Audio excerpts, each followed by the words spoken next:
નમસ્કાર વિદ્યાર્થી મિત્રો, હું છું અશોક વ્યાસ. આપ સૌનું હાર્દિક સ્વાગત કરું છું મારી યુટ્યુબ ચેનલ પર. વિદ્યાર્થી મિત્રો, આપણે અભ્યાસ કર્યા હતા પ્રકરણ નંબર 1 શેર મૂડીના હિસાબો. આજે જોવાના છે બોર્ડની પરીક્ષામાં વારંવાર પૂછાતા મોસ્ટ આઈએમપી એક્ઝામ્પલ. તમે જે રીતનું ટાઇટલ જો છો એવો જ એક્ઝામ્પલ આજે શીખવાનો છું. સ્વાધ્યાયનો દાખલા નંબર 15. આ એક્ઝામ્પલ કેવો છે હું ટૂંકમાં તમને કહી દઉં તો તમને વધારે સમજ પડશે. આ એક્ઝામ્પલ એવો છે કે જેમાં પ્રીમિયમ થી શેર બહાર પાડવામાં આવે છે અને કેટલીકની મંજૂરીને હપ્તા બાકી હોય છે, એટલે શેર જપ્ત કરીએ ત્યારે પણ પ્રીમિયમ હોય છે અને આ જપ્ત કરવામાં આવે ત્યારે ફરીથી બહાર પાડવામાં પણ પ્રીમિયમ હોય છે. એટલે આ એક્ઝામ્પલ ટોટલી જે પ્રીમિયમ વાળો છે, જેમાં બહાર પાડવાની, જપ્તી કરવાની અને જપ્ત થયેલા ફરીથી બહાર પાડવાની આમનો પ્રીમિયમ વાળી છે. અને આ એક્ઝામ્પલ બોર્ડની પરીક્ષામાં વારંવાર પૂછાઈ ગયેલું છે. આવી રીતના એક્ઝામ્પલ વધારે પૂછાય છે તો વિદ્યાર્થી મિત્રો આ વિડીયો છેલ્લે સુધી જોજો, સ્કીપ કર્યા વગર, જેથી કરીને તમે ઇઝીલી બહુ સરળતાથી આ એક્ઝામ્પલ શીખી શકો છો અને ઇઝીલી તમે 8 માંથી 8 માર્ક્સ લાવી શકો છો. તો ચાલો વિદ્યાર્થી મિત્રો સ્ટાર્ટ કરીએ. સ્વાધ્યાયનો દાખલા નંબર 15 તમે સ્ક્રીન પર જોઈ શકો છો. એક્ઝામ્પલ નંબર 15 ની જે રકમ આપવામાં આવી છે લખ્યું છે વલસાડની રુસ્તમ લિમિટેડ 10 નો 1 એવા 2,40,000 ઇક્વિટી શેર 70 ના પ્રીમિયમ બહાર પાડ્યા. ચાલો બહાર પાડેલા શેર કેટલા? 2,40,000. એની પર ફોકસ કરીશું. એમાં લખ્યું છે અરજીમાં 38, એમાં 3500 રૂપિયા પ્રીમિયમ. જો અરજીમાં પણ પ્રીમિયમ છે. મંજૂરી 28, એમાં 25 રૂપિયા પ્રીમિયમ, એટલે મંજૂરીમાં પણ પ્રીમિયમ છે. આખરી હપ્તાના 14 અને એમાં 10 રૂપિયા પ્રીમિયમ, એટલે આખરી હપ્તામાં પણ પ્રીમિયમ છે. બધામાં જ પ્રીમિયમ પ્રીમિયમ પ્રીમિયમ. અહીંયા એવું નથી કીધું જે કેટલી તમને અરજી મળી વગેરે વગેરે. તો આપણે ટિપ્સ અહીંયા કામ લાગશે. 2,40,000 શેર બહાર પાડી આપણે શું કરીએ ત્યાં સુધી મંજૂરી, પહેલો હપ્તો, છેલ્લો હપ્તો બધાની ગણતરી આપણે કે જે પ્રીમિયમની ગણતરી બહાર પાડેલા શેર પર કરીએ. અહીંયા તમને એક્ઝામ્પલમાં નથી કીધું કે એટલી અરજી મળી, તો એનો અર્થ એવો છે કે અરજી નથી, અરજીની કોઈ વાત નથી કરી. એવું સમજો 2,40,000 અરજી મળી છે, એટલે કે આપણે 2,40,000 પર અરજી, મંજૂરી, પ્રથમ હપ્તો, આખરી હપ્તો, પ્રીમિયમ બધાની જ ગણતરી 2,40,000 પર કરીશું. ત્યારબાદ આપણે આગળ જોઈએ કે એમાં નામ છે જહાંગીરે, જે ધારણ કરેલા 2,000 ઇક્વિટી શેર પર મંજૂરી અને આખરી હપ્તા રકમ સિવાય બાકીની બધી રકમ પૂરેપૂરી મળી ગઈ. એટલે 2,000 શેર પર મંજૂરી પણ બાકી અને આખરી હપ્તો પણ બાકી. યોગ્ય જે કાર્યવાહી જે કર્યા બાદ આ શેર જપ્ત કરવામાં આવ્યા. જપ્ત થયેલા શેર 40% પ્રીમિયમ એ પૂરેપૂરા ભરપાઈ તરીકે જોસેફને ફરી વેચ્યા. વિદ્યાર્થી મિત્રો આ આકાશ ડેલન કરજો, 40% કીધું છે, 40 રૂપિયા નહીં. આપણે હંમેશા પ્રીમિયમ હોય કે વટા હોય હંમેશા રૂપિયામાં જ કામ લાગે, એટલે આપણે રૂપિયામાં શોધી લઈશું.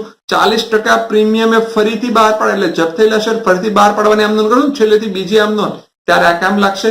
ચાલો પેલા થોડી ઘણી સમજૂતી મળી કેટલા પર મંજૂરી બાકી છે. જો 2,000 શેર પર મંજૂરી બાકી અને આખરી હપ્તો પણ બાકી, તો આપણે લખી દઈએ ભાઈ 2,000 શેર પર મંજૂરી પણ બાકી અને આખરી હપ્તો પણ બાકી. તો આ શેરની ગણતરી આપણે પેલા કરીશું. આપણે પેલા અરજીની ગણતરી કરી લઈશું, પછી મંજૂરી, ત્યારબાદ છે આખરી હપ્તો.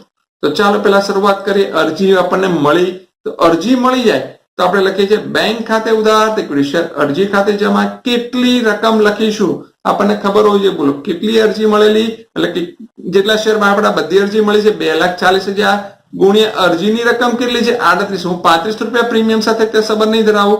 આપણને ખબર હોય છે કે એના માટે જે મેં ટિપ્સ આપેલી જામૂડી. જામૂડી એટલે શું? જામીનગીરી પ્રીમિયમ અને શેર મૂડી સાથે રહે, તે આમનો નંબર 2 માં આવશે. એટલે 38 રૂપિયા અરજીના છે, તો 2,40,000 ગુણ્યા 38 કરીશું. ચાલો લખી દઈએ 2,40,000 ગુણ્યા 38, રકમ મળશે 91,20,000. 91,20,000 આપણે બાબત જે લખી દઈએ 2,40,000 શેર પર અરજીની રકમ મળી તેના. ચાલો અરજીની વાત થઈ ગઈ. હવે અરજીની રકમ મળ્યા પછી એની શેર મૂડી ખાતે લઈ જાય. તો ઇક્વિટી શેર અરજી ખાતે ઉધાર, ઇક્વિટી શેર મૂડી ખાતે. બોલો આમાં પ્રીમિયમ છે, અરજીમાં પણ પ્રીમિયમ, મંજૂરીમાં પણ, આખરી હપ્તામાં પણ પ્રીમિયમ, એટલે શેર મૂડી સાથે જ પ્રીમિયમ આવે, એટલે લખી દઈએ જામીનગીરી પ્રીમિયમ ખાતે જમા. પણ શું લખવાનું છે વિદ્યાર્થી મિત્રો? અરજીની રકમ તો તમને ખબર હોય છે કે આમનો નંબર 1 માં જેટલી પણ અરજી જમા થઈ છે બેઠી ઉધાર પર લખી દેવાની. આપણે બધી આમનોંધમાં એવું જ કરીએ છીએ. લખી દઈએ 91,20,000. શેર મૂડી આપણે દરેક વખતે તમને મેં ટિપ્સ પણ આપી છે કે જ્યારે પણ શેર મૂડીની રકમ શોધવાની હોય કે બેંકની રકમ શોધવાની હોય, પ્રશ્ન ચિહ્ન દ્વારા શોધીશું, છેલ્લે બાદબાકી દ્વારા શોધીશું. આપણે કરી દઈએ એના માટે પ્રશ્ન ચિહ્ન.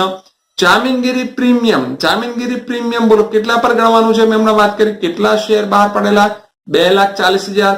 આ અરજીની આમનોંધ છે, તો અરજીનું જ પ્રીમિયમ ને આપણે ધ્યાનમાં લેવાનું છે. તો 2,40,000 ગુણ્યા 35 કરીશું, એટલે આપણે અરજી વખતનું પ્રીમિયમ મળી જશે. તો આપણે લખી દઈએ 2,40,000 ગુણ્યા 35, એટલે રકમ મળશે 84 લાખ. શેર મૂડીની રકમ પ્રશ્ન ચિહ્ન દ્વારા કઈ રીતે મળશે? આપણે કેલ્શિયમ કરશું 91,20,000 માઇનસ 84 લાખ, એટલે આપણને રકમ મળશે 7,20,000.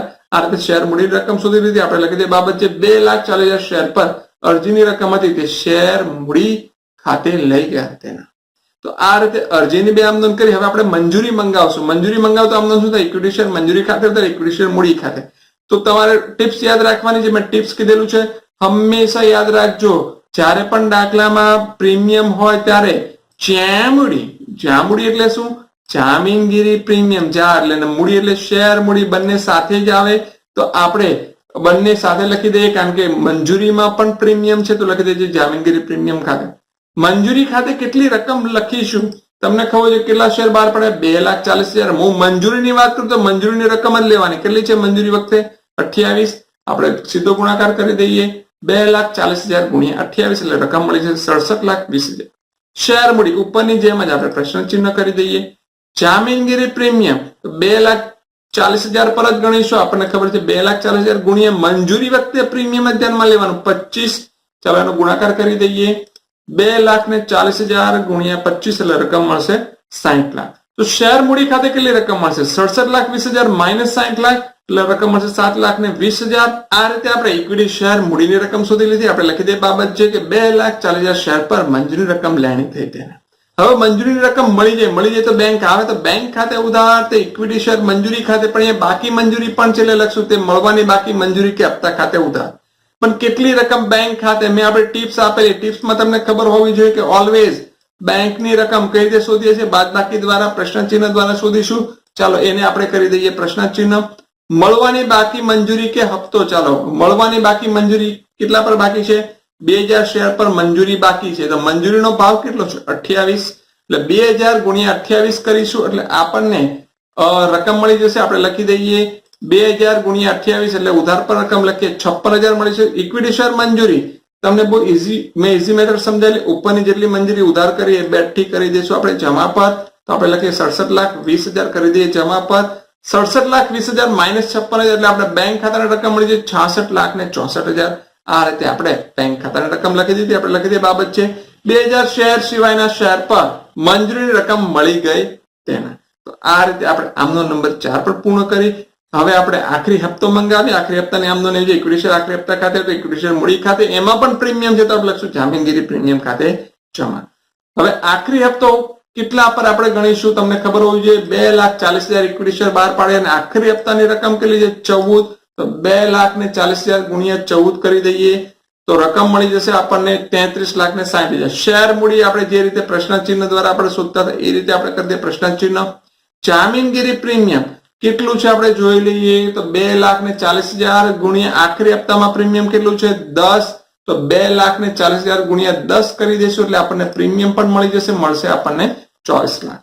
શેર મૂડીની રકમ પ્રશ્ન ચિહ્ન દ્વારા શોધવાની છે. કઈ રીતે શોધીશું? 33,60,000 માઇનસ 24 લાખ એટલે આપણને મળશે 9,60,000. આ શેર મૂડીની રકમ શોધી લીધી. લખી દે બાબત છે 2,40,000 શેર પર આખરી હપ્તાની રકમ લેણી થઈ તેને. હવે આખરી હપ્તો મળી જાય ત્યારે રાખજો એમાં પણ બાકી હપ્તો છે. બેંક ખાતે ઉધાર, ઇક્વિટી શેર આખરી હપ્તા ખાતે જમા, મળવાના બાકી હપ્તા ખાતે ઉધાર.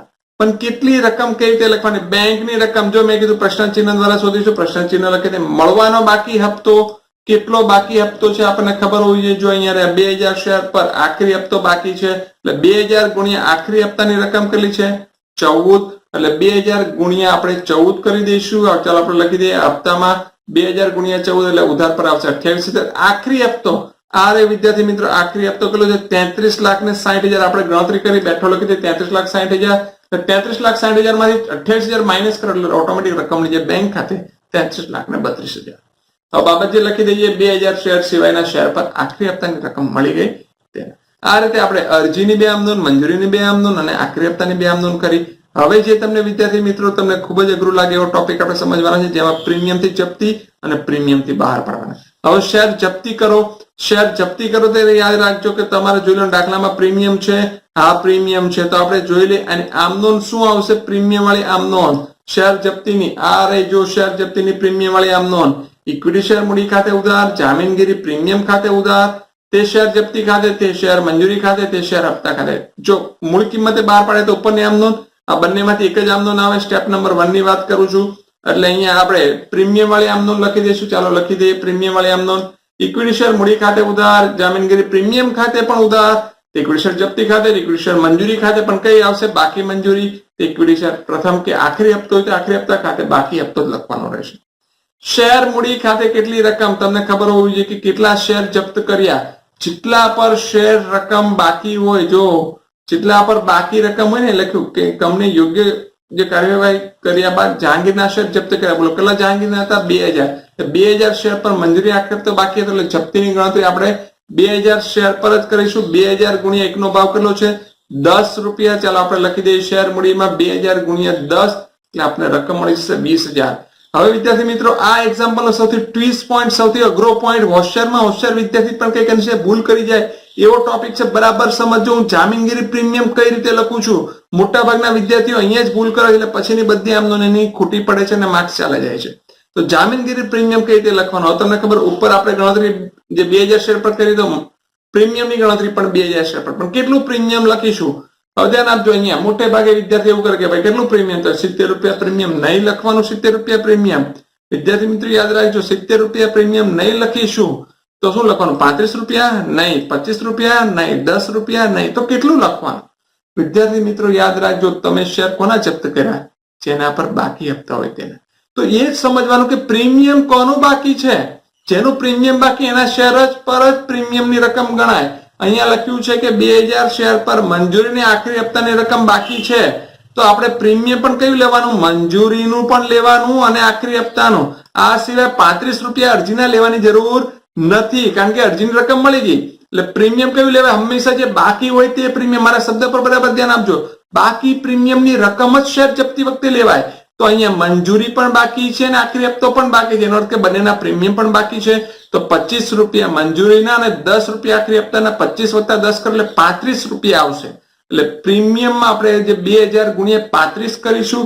35 રૂપિયા જે કઈ રીતે આવ્યા તે બરાબર તમને સમજ પડવી જોઈએ, એટલે ગુણ્યા કરીશું 35 રૂપિયા એટલે મળી જશે આપણે 70000. શેર જપ્તી પ્રશ્ન ચિહ્ન દ્વારા લખ્યું. શેર મંજૂરીમાં બાકી મંજૂરી આ રહી, આ બાજુ મળશે 56000. આપણે લખી દઈએ બેઠી 56000. ઇક્વિટી શેર આખરી હપ્તામાં પણ જે બાકી હપ્તો આખરી હપ્તો તે કેટલો છે? 28000. બાકી હપ્તો લખી દઈએ 28000. 20000 વત્તા 70000 અને 56000 વત્તા 28000 આ બંનેની રકમ આપણે કરશું બાદબાકી એટલે આપણને રકમ મળી જશે 6000. આપણે શેર જપ્તી ખાતે લખીશું. આ રીતે આપણે શેર જપ્તીની રકમ શોધી લીધી. આપણે લખી દઈએ બાબત જે 2000 શેર પર મંજૂરી અને હપ્તાની રકમ ન મળતા શેર જપ્ત કર્યા તેના. હવે આ શેર ફરીથી બહાર પાડવાના. તો ફરીથી કઈ રીતે બહાર પાડે છે? પહેલી વાર આવ્યું છે એક્ઝામ્પલમાં અને બોર્ડમાં વારંવાર આ રીતનો દાખલો પૂછાય છે. જો લખ્યું છે આ શેર 40% પ્રીમિયમે પૂરે ભરપાઈ તરીકે ફરીથી જોસેફને વેચી દીધા છે, બહાર પાડ્યા છે. કઈ રીતે બહાર પાડ્યા છે? પ્રીમિયમે. વિદ્યાર્થી મિત્રો એ લખ્યું 40%. આપણે ટકા સાથે મતલબ નથી, મારે તો પ્રીમિયમ જોઈએ રૂપિયામાં. તો આપણે જો એક શેરની મૂળ કિંમત કેટલી હતી? 10 રૂપિયા. તો જામીનગીરી પ્રીમિયમ બોલો કઈ રીતે ગણાય? 40% આપણે જે ખરેખર જે કોના કરવાના? આ 10 રૂપિયા એટલે મૂળ કિંમતને આપણે કરીશું 40%. એટલે પ્રીમિયમ કેટલો હશે? 4 રૂપિયા અને શેર મૂડી કેટલી આવશે? 10 રૂપિયા. તો ખરેખર આ શેર કેટલા લેખે જે બહાર પાડ્યા કહેવાય? 14 લેખે બહાર પાડ્યા કહેવાય. 10 રૂપિયા મૂળ કિંમત હતી પ્લસ 4 રૂપિયા પ્રીમિયમ ના લીધા એટલે 14 લેખે બહાર પાડ્યા કહેવાય. તો ચાલો આપણે જોઈએ પ્રીમિયમ થી બહાર પાડ્યા હોય ત્યારે કઈ આમનોંધ લખવાની. હું બહાર પાડવાની વાત કરું છું. જોઈએ અહીંયા 3 કન્ડિશન છે. મૂળ કિંમત એ પ્રીમિયમ એને વટાવે. આ વખતે પ્રીમિયમ બહાર પાડે તો આમનોંધ આવશે બેંક ખાતે ઉધાર, શેર મૂડી ખાતે ઉધાર, તે જામીનગીરી પ્રીમિયમ ખાતે. ચાલો આપણે એની આમનોંધ લખી દઈએ. બેંક ખાતે ઉધાર, ઇક્વિટી શેર મૂડી ખાતે, તે જામીનગીરી પ્રીમિયમ ખાતે. બેંક ખાતે ઓલવેઝ પ્રશ્ન ચિહ્ન દ્વારા રકમ મૂડી. શેર મૂડી કેટલા શેર હતા? 2000. ઉપરના જે 10 રૂપિયા જે શેર મૂડીના બેઠા 10 રૂપિયા એન્ડ લઈશું આપણે. ઓલવેઝ મેં તમને કીધું જયારે શેર જપ્તી કરવામાં આવે ત્યારે શેરની જે કિંમત લીધી હોય એ જ ફરીથી કિંમતે બહાર પાડવામાં આવે. 2000 ગુણ્યા 10 એટલે આપણને મળશે 20000. જામીનગીરી પ્રીમિયમ વિદ્યાર્થી મિત્રો હમણાં જ મેં વાત કરી. બોલો કેટલું પ્રીમિયમ છે? આપણે 4 રૂપિયા. આ બધું પ્રીમિયમ કયું છે? જૂના શેરનું છે. તો ફરીથી બહાર પાડવાની હું વાત કરું છું એટલે આ 4 રૂપિયા પ્રીમિયમ લઈશું ફરીથી બહાર પાડવાનું. ચાલો આપણે કરી દઈએ. બોલો કેટલા શેર હતા? 2000 ગુણ્યા 4 એટલે મળશે આપણને 8000. એટલે 20 ને 8 28000 તમે રકમ લખી શકો છો. હવે તમે જો બેંકમાં એવું પણ લખી શકો 10 રૂપિયા મૂળ કિંમત 4 એટલે 14 વડે તમે ગુણાકાર કરશો 2000 ગુણ્યા 14 તો પણ 28000 મળે.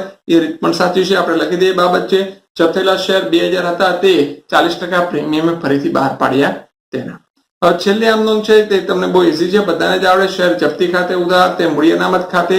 પણ કેટલી રકમ છે તમને ખબર હોવી જોઈએ કે 6000 છે. અહીંયા કોઈ જપ્તી જ નથી, બંને જપ્તીનો તફાવત હોય છે એટલે ડાયરેક્ટ 6000 લખી દઈશું. આપણે એની બાબત જે લખી દઈએ કે શેર જપ્તીની બાકી મૂડી અનામત ખાતે લઈ ગયા તેના અને બંને બાદનો સરવાળો આવશે 3,85,24,000 સરવાળો કરી દો અને સામે લખી દો કુલ સરવાળો. વિદ્યાર્થી મિત્રો આવા જ એક્ઝામ્પલ તમને બોર્ડની પરીક્ષામાં પૂછાય છે. ખૂબ જ મહત્વના અને મોસ્ટ ટાઈમપી એક્ઝામ્પલ છે, જેમાં પ્રીમિયમથી બહાર પાડ્યા, પ્રીમિયમથી જપ્ત કર્યા અને ફરીથી પ્રીમિયમથી બહાર પાડ્યા. આ જ આમ નોંધ તમને બોર્ડની પરીક્ષામાં પૂછવાની શક્યતાઓ છે. એટલે આ વિડીયો બરાબર જોજો. જો તમને એકવાર સમજ ના પડે તો ફરીથી એકવાર જોજો, જેથી કરીને તમને બરાબર સમજ પડી જાય. વિદ્યાર્થી મિત્રો તમને આ વિડીયો કેવો લાગ્યો નીચેની કોમેન્ટ બોક્સમાં જરૂરથી જણાવજો. તમને વિડીયો પસંદ પડે તો લાઈક કરો, તમારા મિત્રો સાથે શેર કરો અને હજુ પણ અમારી ચેનલ સબસ્ક્રાઇબ ના કરો તો સબસ્ક્રાઇબ કરો, જેથી કરીને તમને અપડેટ મળી રહે. નેક્સ્ટ ટાઈમ ફરીથી આ જ ચેપ્ટરના આવા જ શેર જપ્તી વાળા દાખલા જોશું. ત્યાં સુધી આપનો દિવસ શુભ રહે. Thank you very much.